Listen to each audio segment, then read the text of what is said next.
fala, disse-me uma vez um velho sábio francês, é uma invenção do homem para impedi-lo de pensar. Mais uma vez, Agatha Christie fez tudo.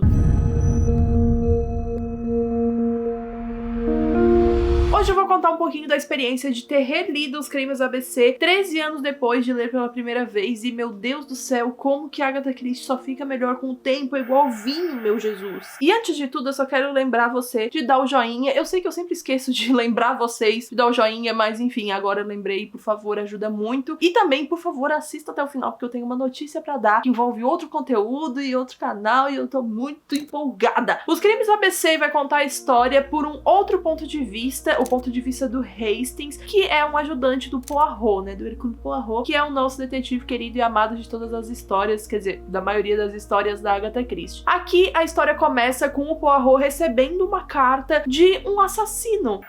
Pois é, um assassino dos Crimes ABC. Se eu não me engano, ele se chama do Assassino do ABC, e o Poirot fica completamente maluco por receber a carta desse assassino, e na carta também avisa do crime que iria cometer. Então, assim, a gente já começa sabendo que houve um crime em Andover, no Reino Unido, e o Poirot vai lá investigar depois de saber dessa carta, né? Obviamente, ele pega o primeiro trem, vai pra lá, e ele percebe que quem foi a vítima, isso não é spoiler, tá, gente? Pelo amor de Deus. Foi uma senhora mais velha mesmo, que era dona de uma tabacaria. Ela morreu atrás do balcão, né, que ela atendia, então deu pra ver pelas coisas ali que aconteceram que não foi um crime super premeditado, foi mais da hora mesmo, e o Poirot começa, talvez, a associar melhor as coisas, sabe? Ele começa a pensar, talvez aqui seja o nosso assassino do ABC, mas aí ele tem certeza?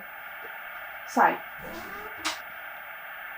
Mas aí ele só tem certeza quando ele vê um guia ferroviário em cima do balcão virado pra baixo, tipo assim, ó, né? O guia tava em cima do balcão assim, e era um guia ferroviário ABC. Pra quem não sabe, o sistema da Europa, ele funciona com letras, né? O sistema de trem, o sistema ferroviário. Então, eles têm as letras ABC, e se eu não me engano, a B é pra se locomover pelas cidades do estado, e depois a BC é pra sair do estado. Eu não sei exatamente, eu sei que a identificação é por letras. Então aqui a gente já vai ficar sabendo que o primeiro crime, o primeiro assassinato que Poirot vai ver é um assassinato do assassino do ABC. E aí é interessante também ver a trajetória do Poirot em como ele vai conseguir, se ele vai conseguir, na verdade, capturar o serial killer, né? O projeto de serial killer ali que tá existindo, porque de fato acontece outras mortes, não só a primeira, e se depois desses primeiros assassinatos ele vai continuar desafiando o Poirot, e é interessantíssimo ver esse embate, porque o Poirot é inteligentíssimo, ok, mas ele tá enfrentando um assassino tão astucioso e impetuoso quanto ele, e bem pertinente também. Então, assim, é muito interessante ver isso, essa construção, essa diferença de ideias, e por mais que os dois sejam super parecidos, né, tem ideais, sim, muito diferentes, afinal de contas, um é um investigador e o outro é um assassino, mas não é por conta disso que eles não têm coisas em comum. E, meu Deus, gente, eu lembro de cada cena que eu fico tipo, putz, como que isso estava na minha cara e eu não percebi ao longo da leitura? Não sei. Então a gente começa, como sempre, a saber um pouco mais com as deduções do Poirot. Aqui a história é narrada em primeira e terceira pessoa também, mas principalmente ela é narrada pelo ponto de vista do Hastings, que é esse ajudante do Poirot. Ele é muito divertido e é muito legal ver outra pessoa, né, que meio que admira o Poirot, mas tem lá suas inconsistências com as coisas que ele pontua, porque o Poirot pode ser visto também, além de uma pessoa super impetuosa, uma pessoa bem arrogante e prepotente, e de certa forma ele é bem arrogante, sim. Só que ele é arrogante porque ele sabe que é muito bom no que faz. E às vezes, né, as pessoas que são muito boas e muito inteligentes tendem a ser um pouco arrogantes por menosprezar muito a mente de outras pessoas, principalmente quando você é um detetive e menospreza a mente de um assassino. Isso é algo que não tem como você fazer, porque por mais que você seja um gênio, você não sabe de tudo. E o Poirot tem plena consciência disso. Nossa, tá me incomodando essa luz estourada na minha cara. Qualquer coisa te dá uma arrumadinha, né, amor? E o Poirot tem plena certeza disso, ele tem consciência, né, dessa prepotência e de que ele não pode menosprezar outras pessoas, muito menos assassinos. Até uma das falas dele, se eu não me engano, eu não sei se é literalmente isso, mas é algo como: o erro mais imperdoável de uma investigação é você ignorar o óbvio. E bom, é isto, né? Com o Hastings ajudando ele, a gente vai vendo outro ponto de vista também, de uma pessoa que admira o Poirot, como eu falei pra vocês, mas também percebe alguns defeitos dele e que tá aprendendo muito com ele. É interessantíssimo pra quem gosta de ler thrillers e de ler romances policiais, que esse livro aqui da Agatha Christie seja lido, esteja na sua lista, porque aqui ele fala muito também sobre como conduzir uma história. Por mais que você leia com os olhos de um leitor, você também consegue ver como um escritor consegue conduzir tão bem uma história e seus personagens. Por exemplo, quando o Poirot começa a investigar os crimes e a interrogar as pessoas, muitas pessoas aparecem, tá? Muitas pessoas acontecem aqui no meio, e é aí que começou o meu surto. Por quê? Porque a gente já começa a pensar, será que esse é suspeito? Será? Esse é muito óbvio. Uma coisa que eu aprendi com as histórias da Agatha Christie é, meu Deus, acho que não vai ser tão óbvio assim o assassino. E aí, às vezes, é muito mais do que óbvio, mas não era tão óbvio até aquele momento que ele é revelado. Daí é muito fácil dizer que é óbvio, né? Enfim, a Agatha Christie faz isso com a nossa cabeça. Ela pega a nossa cabeça, esmaga bastante, faz uma bolinha de papel e joga no canto do quarto dela. Simplesmente surtei aqui nos meus devaneios. Voltando pra resenha, o Poirot começa a investigar as pessoas, a gente começa a conhecer muitos personagens, né, colocados na história, e aí que entra um escritor fantástico, porque esses personagens são colocados ali, e mesmo eles sendo somente interrogados, a gente já consegue perceber a personalidade de todos. A gente consegue dizer exatamente quem disse tal coisa antes de ler quem foi que disse. Sabe, uma frase ali que foi dita num diálogo, várias vezes eu nem precisava ver quem tinha dito, eu já sabia que tinha sido tal personagem, porque essa... Não sei como que a Agatha faz isso, mas ela constrói muito bem o personagem em, sei lá, 4, 5 frases dele respondendo a uma investigação. É lógico que quando você tá numa situação, né, de ser interrogado por causa de um crime que aconteceu, você, evidentemente, tá numa situação mais vulnerável e tende a ser um pouco mais aberto, né, um pouco mais franco, principalmente se você não tem culpa nenhuma. E isso acontece muito com todas as histórias da Agatha, mas essa eu vi muita evidência nisso. E é muito, muito satisfatório enquanto fã, enquanto leitor, ver uma história tão boa, sabe? Uma história tão bem construída e personagens tão revoltantes e ao mesmo tempo fantásticos. Quando o Poirot começa a entender melhor as coisas que estão acontecendo, a história fica ainda melhor. E é um livro de 250 páginas, sabe? Ele é muito de boa de ler em um dia, de ler aí numa tarde da sua quarentena, porque você não consegue parar. Isso acontece muito, né, com as histórias da Agatha, e principalmente em livros assim, porque a partir do momento que a gente começa a desconfiar quem pode ser o assassino, uma pessoa aparece e começa a meio que embaralhar demais o que a gente já achava antes, e eu pensei, putz, não acredito que vai ser assim, sabe, jogado assim na nossa cara, e vai ser tão óbvio, e eu já comecei a questionar se aquilo era óbvio, se não era, eu já me tornei o famigerado velho do poço, né, que fica falando óbvio pra tudo. E aí, gente, chega no final, literalmente, eu acho que nas 10 últimas páginas, assim, 5 últimas páginas, talvez, e acaba com a nossa vida! Puta merda! Não, sério.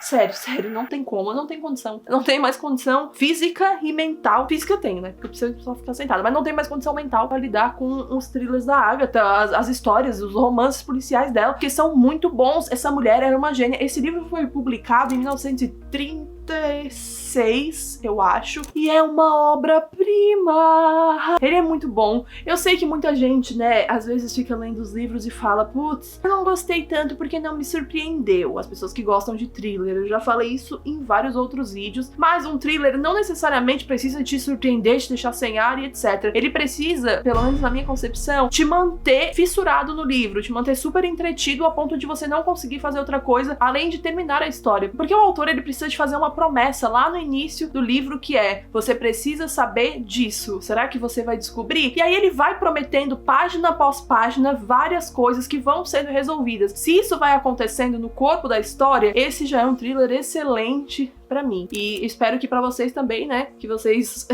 compartilhem desse meu gosto. E bom, Os Crimes da ABC, eu não posso mais falar outras coisas além de que esse assassino promete matar pela ordem alfabética. Então, será que ele vai realmente matar A, B e C? Porque a primeira vítima dele, de fato, começa com a letra A. Será que ele chega a matar a segunda? Será que ele chega a matar a terceira? E se ele chega na letra C, será que ele vai partir pra letra D? Ou ele vai ser impedido? Ou ele tem outros planos além do ABC? Quer fazer outra sequência? O que vai acontecer? Não sei. Você precisa ler pra saber. O que eu tenho pra dizer pra vocês é que esse livro já foi adaptado milhões de vezes. Ele tem, eu acho, 2 ou 3 filmes. Um dos filmes foi até lançado na década de 40, 50. E agora, acho que ano passado, foi lançada uma série que tá no Globoplay. Inclusive, eu tenho aqui a jacket dela, ó. Tenho outro, Os Crimes ABC, e tá com a jacket. Eu vou pedir pro Matheus Bozão, coloca aqui o cartaz que tá nessa jacket. Ela tem o Rupert Grint até, que faz parte, inclusive, do elenco. E eu assistirei essa série, provavelmente nessa semana. Me conta aí embaixo nos comentários se você quer um livro versus série que eu faço. E eu tenho uma notícia pra vocês, um comunicado. Amanhã vai sair um vídeo especial que tem super a ver com esse vídeo aqui dos Crimes ABC. Se você só ligar os pontos já vai saber, mas enfim. Vai sair um vídeo super especial lá no meu canal de jogos. Pra quem não sabe, eu sou uma gamer horrível em todos os jogos, mas sou. E eu vou deixar o link aqui embaixo na descrição, aqui em cima também nos cards, e vai sair uma gameplay muito especial, que é a gameplay do jogo que fez eu ter vontade de criar o canal. Então já se inscrevam lá, se você gosta de livros, se você gosta de jogos e gosta de Agatha Christie aí, então eu nem preciso dizer mais nada, né? E resumo da ópera toda. Eu recomendo não só esse livro pra quem ama Agatha Christie, mas também para as pessoas que querem começar a ler, não sabem direito que livro começam. Esse também é um livro maravilhoso, inclusive eu tenho um vídeo aqui no canal sobre por qual livro você deve começar a ler Agatha Christie, vou deixar aqui em cima nos cards. Eu fiz faz tempo, tá, gente? Então perdoa aí se eu não tenho muita desenvoltura, mas enfim. Eu recomendo muito pra você que é fã de histórias boas de romance policial. Sério, thrillers e de investigação, tudo nessa vida,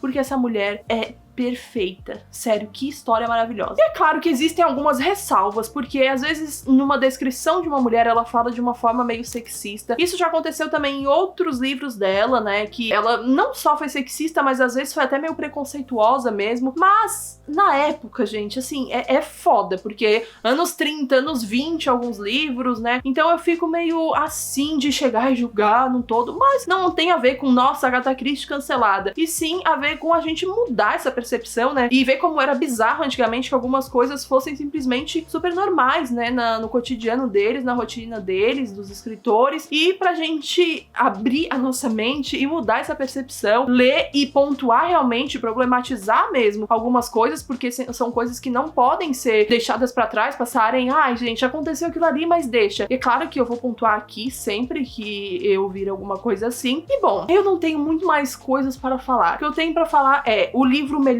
muito, muito, de uma escala assim absurda. Ele já começa bom, ele vai ficando melhor, melhor, melhor e melhor, e no final ele fica perfeito. As frases do Poirot, as horas que ele fala em francês, ele é tudo pra minha carreira, sabe? Pra minha carreira de francesa. E eu quero, sei lá, contar com o Poirot pelo resto da minha vida. Eu espero muito que vocês realmente leiam e gostem desse livro tanto quanto eu gostei. Essa edição aqui é maravilhosa, perfeita, ela é linda, capa dura, e ela é muito fácil de ler. Meu Deus do céu, quase caiu o post-it. Eu gostei muito mesmo da história, de reler e de entrar em contato com a Agatha Christie de novo. Eu nunca paro, na verdade, de estar em contato com a Agatha, que eu já estou começando outro livro dela. E eu queria também levantar aqui pra vocês, se vocês acham bacana a gente fazer uma espécie de clube do livro só de obras da Agatha, sabe, por tempo determinado mesmo. Eu não sei, eu só estou levantando aqui porque tem muita gente que tem vontade de ler, mas não tem, assim, empolgação e quer ler em grupo. Enfim, vamos conversar sobre.